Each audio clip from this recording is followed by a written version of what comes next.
आखिर ऐसी क्या वजूहात बनी कि मुगल एम्पायर्स को डिक्लाइन, डाउनफॉल, जवाल का सामना करना पड़ा?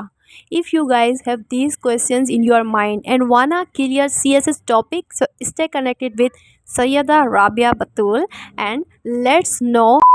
Assalamualaikum my CSS aspirants and my future stars of Pakistan. Hope you all are doing well guys. और मुझे ये उम्मीद है कि आपको मेरे चैनल से बहुत कुछ सीखने का मौका मिल रहा होगा। पाकिस्तान स्टडीज़ का लेक्चर जो हमारा CSS टॉपिक है मुग़ल एम्पायर्स के बारे में, आज हम वो कवर करेंगे। तो चले शुरू करते हैं।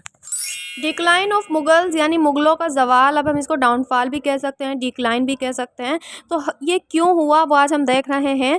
The dynasty which was started by Babur in 1526 in India was one of the greatest dynasties in the history of the world. Babur के ज़रिए 1526 में जो एक डायनेस्टी बादशाहत का सिस्टम स्टार्ट किया गया था ना, वो बेहतरीन और अजीम बादशाहती दुनिया की। We do not find many kings और emperors who can match the glory and might of Mughal emperors, यानी इनके कंपैरिजन में ना मुगल एम्परर्स के कोई था ही नहीं उस टाइम पर। Aurangzeb was the sixth and the last strong ruler of Mughal dynasty who controlled his territories with authority. वो कहते हैं ना कि जिसे उरूज है उसे जवाल भी है। तो जो औरंगजेब थे ना, वो छठे बादशाह थे मुगल एम्परर्स के, जिन्हों के पास काफ़ी स्ट्रेंथ थी और वो स्ट्रॉन्ग भी थे और उनका कंट्रोल भी था टेरिटरीज पर अथॉरिटी के साथ। After the death of Aurangzeb in 1707 the Mughal empire started to decline and never recovered. अब जब एक स्ट्रॉन्ग बादशाह की डेथ हो गई ना 1707 में, यानी औरंगजेब की, तो इनका डिक्लाइन वहीं से शुरू हुआ और फिर वो कभी भी रिकवर नहीं हो सका। Finally in 1858 the Mughal rule was officially ended by British. There are several factor which resulted in the decline of the Mughal dynasty which are as under. अब हम ये देखेंगे वो कौन से फैक्टर्स थे कि जिनकी वजह से मुगलों को जवाल का सामना करना पड़ा। So the first factor is war of Aurangzeb, यानी औरंगजेब ने जो जंगें लड़ी, जंगों ने भी एक पिविटल रोल प्ले किया मुगल बादशाहत के जवाल में। Aurangzeb was a very ambitious ruler. He wanted to capture whole of India, especially southern states. These South Indian states were very strong and had defended themselves against Akbar, Jahangir and Shah Jahan. अब ये एक बहुत ambitious ruler थे और ये चाहते थे कि ये इंडिया पे है ना, जो साउथर्न स्टेट है खासतौर पर उनका कंट्रोल भी अपने हाथ में ले लें। जबकि ये भूल रहे थे कि जहांगीर, अकबर और शाहजहां ने भी यही सोचकर हमले किए थे, लेकिन उन्हें भी डिफीट हुई थी क्योंकि जो साउथर्न स्टेट के जो रूलर्स थे वो पावरफुल होते थे, वो डिफेंड कर लेते थे। On the other hand he was trying to control Afghanistan and Persia. अब एक तरफ तो ये था कि साउथ स्टेट को मैं अपने कब्जे में ले लूँ, दूसरी तरफ इन्होंने ये प्लान बनाया हुआ था कि मैं जो है अफगानिस्तान और पर्शिया का कंट्रोल भी अपने हाथों में ले लेता हूँ।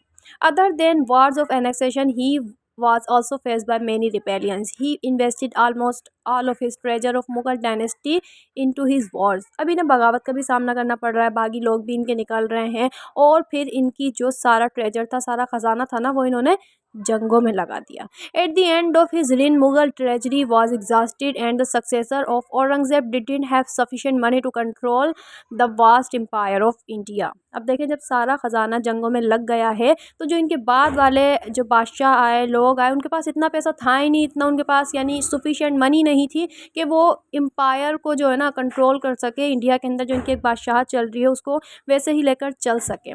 Second is incapable successor of Aurangzeb, यानी जो औरंगजेब के सक्सेसर थे ना, वो बहुत इनकेपेबल थे, नाकाबिल थे। Aurangzeb didn't train his sons as his father had trained him and his brothers. अब औरंगजेब ने ये नहीं सोचा कि मेरे बाद मेरे बेटे जो है ना वो रूल करेंगे, तो मैं इनको ऐसे ही ट्रेन कर दूँ, इनको पावरफुल बना दूँ, स्ट्रॉन्ग बना दूँ जिस तरह मैं हूँ, या फिर मुझे मेरे फादर ने और मेरे भाइयों को मेरे फादर ने ट्रेन किया था। उन्होंने इस तरफ तवज्जो ही नहीं दी। His sons were weak and were unable to stamp their authority over all the lands which was ruled by Aurangzeb.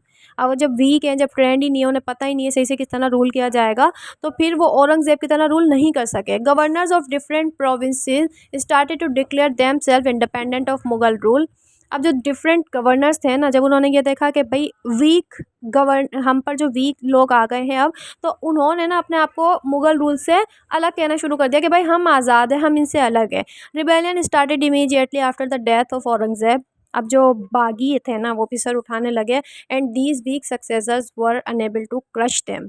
और जो जानशीन थे, जो बेटे वगैरह थे औरंगज़ेब के, वो उन्हें क्रश नहीं कर सके, उनका सामना नहीं कर सके क्योंकि वो वीक थे, उन्हें सही से ट्रेनिंग मिली ही नहीं थी। Third reason was rise of Marathas, यानी मरहट्स ने सर उठाना शुरू कर दिया था।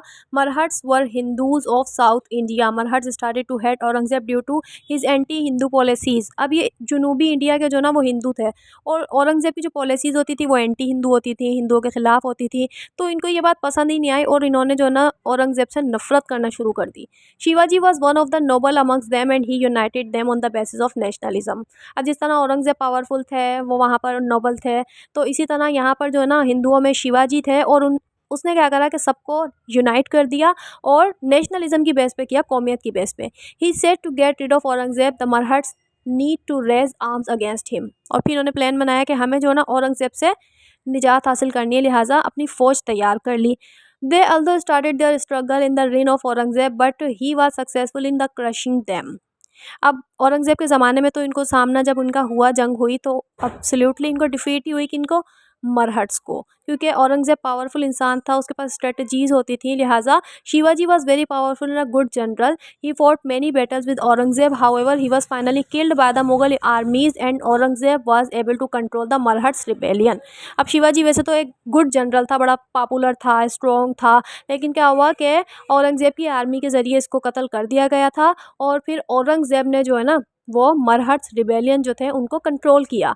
After the death of Aurangzeb Marathas rose again. This time there was no one on the Mughal throne to stop them. They grew stronger and finally took Delhi from Mughal. अब जाहिर है जब औरंगज़ेब की डेथ हो गई तो उनके बेटे जो है वो वीक हैं, ट्रेंड नहीं है सही से, तो इस बार जब मरहट्स ने सर उठाया ना, जाहिर है कि उनके अंदर आग भी लगी हुई थी कि हमें बदला लेना है, तो उनका जो है वो एक तरह से पूरा हो गया और उन्होंने जंग की, जीत गए और फिर दिल्ली का जो कंट्रोल था ना वो अपने हाथों में ले लिया मुगल्स से। So the fourth and final factor is that rise of British in subcontinent. Yesterday we recorded our lecture on this topic. It was descriptive lecture, but आज हम सिर्फ मुगल के डाउनफॉल के लिए इसे देख रहे हैं. So let's see. British East India Company was established in 1600. It was given a charter to trade in East of Africa by Queen Elizabeth. जैसे कि हमने कल भी पढ़ा था कि 1600 में ईस्ट इंडिया कंपनी बनाई गई और जो क्वीन एलिज़ाबेथ थी ना, उसने ऑर्डर दिया कि भाई जाओ और जाकर मशरक़ी अफ्रीका में, सब कॉन्टिनेंट में, इंडोनेशिया में ट्रेड करो। British took a long time to establish them self in India. British were more advance than Indians in every field. अब जाहिर है बरतानिया से ये लोग आए हैं, हर चीज़ में एडवांस जो थे, तरक्की याफ्ता थे, तो ये चालाक भी बहुत थे। They had experience of external diplomacy due to their interaction with other nations of Europe. Diplomacy भी बहुत अच्छे से आती थी इन्हें। British after spending a century in India realize that they can control the politics of India for their own favour. यानी अपने मकसद के लिए इन्होंने ये सोचा कि यार इंडिया वाले तो बहुत बेवकूफ़ है, सब कॉन्टिनेंट में मुसलमान और हिंदू, हम आराम से जो है ना यहाँ की सियासत अपने हाथ में ले सकते हैं। Since the start of the 18th century British had started to interfere in the local politics of India. By mid 18th century British got control of Bengal. Then they expanded their circle of influence. British finally took the power from the hands of Mughals officially in 1858. यानी फिर जंग आज़ादी जो हमारी होती है ना, उसके बाद से ब्रिटिशर्स के पास पूरा कंट्रोल चला जाता है और ये डिवाइड एंड रूल की पॉलिसी खेलते हैं। वहाँ पर मुग़ल की जो एम्पायर थी ना, उनको ज़वाल का सामना करना पड़ता है, वो हमेशा के लिए ख़त्म हो जाती है और मुसलमानों के साथ बहुत नाइंसाफ़ियाँ करते हैं ये ब्रिटिश और हिंदू मिलकर, बहुत जुल्म और ज़्यादती करते हैं और फिर काफ़ी टाइम, काफ़ी अरसा जो है ना ये 90 साल तक रहते हैं सब कॉन्टिनेंट में। Thank you so much guys, remember me in your prayers. अल्लाह हाफिज़।